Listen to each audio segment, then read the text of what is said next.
A gente viu o triunfo se transformando, mudando pra bem melhor a cada dia. Crescendo, avançando, não tem como não enxergar. Todo feito até agora, por isso 12 tem que continuar. Deixa o coração mandar. Deixa, é bom.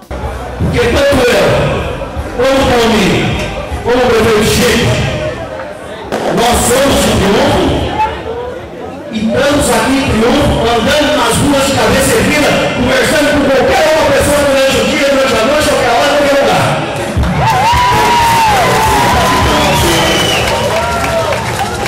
Não estamos aqui aventurando uma eleição, Chico. Nós somos aqui. E só nós conhecemos vocês, triunfenses, e nós sabemos o que é melhor para a nossa cidade. E sempre faz isso, quem faz isso é quem tem coração. E o coração, Chico, é cada uma dessas pessoas que estão aqui conosco. Foi Chico até agora, Marcelinho vai continuar. Tá todo mundo marcelando, e eu também quero marcelar. Quero Marcelinho lá. Mas eu tenho orgulho de dizer aqui, diante da minha família e diante de vocês, eu não tenho vergonha e não tenho preguiça do trabalho com honestidade. A gente vence sempre.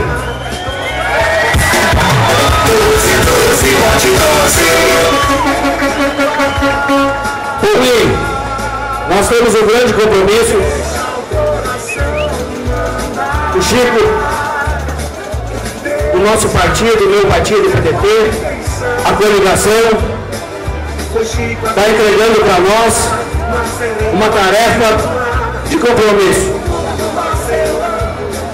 E eu tenho certeza também, eu como professor, como um cara humilde, um cara honesto,